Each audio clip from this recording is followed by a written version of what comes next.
All right. Internal. All right. Next, we have this gentleman over here. In the book Life of Death American School, Ms. Ravish outlines how she used to be a conservative advocate and changed her positions. I'd like for her to describe what led to that change, and my question for Mr. Romer would be, is there any data set that might eventually change your view on charter schools?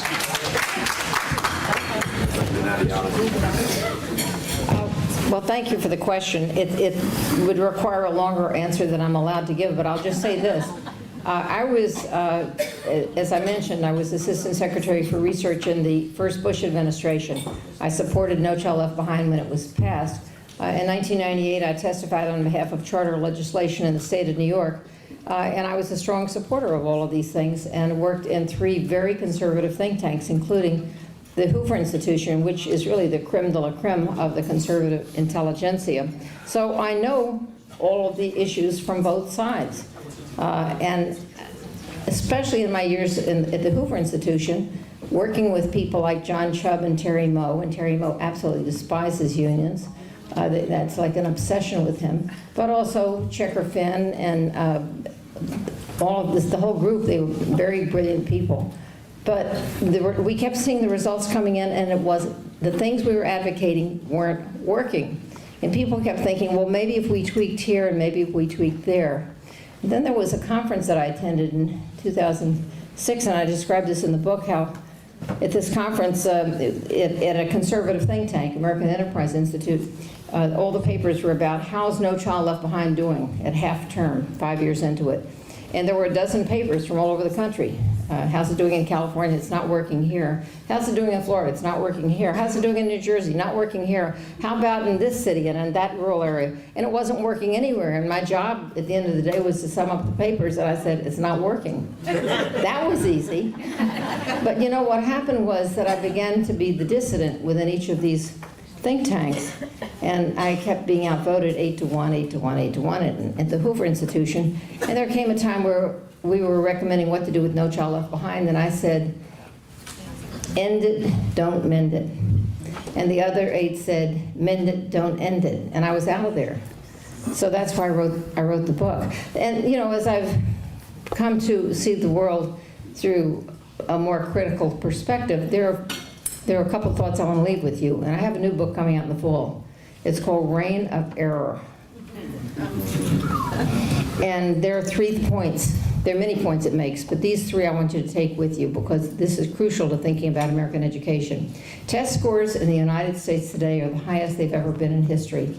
The test scores of white students, black students, Hispanic students, and Asian students are the highest they've ever been in history. And I say that based on 40 years of federal data, which is the only longitudinal measure we have.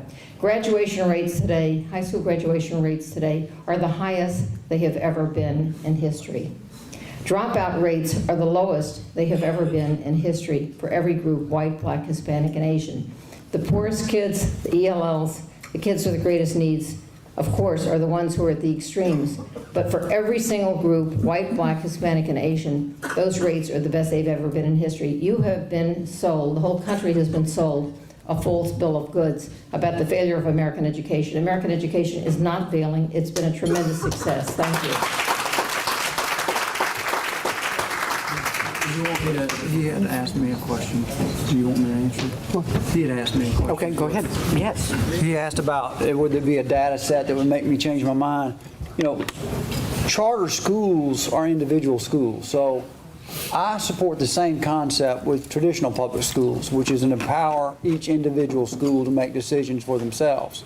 And so I make my judgment based on each individual example. And that's one of the reasons I think we've gotten off track is we talk more about school systems rather than individual schools.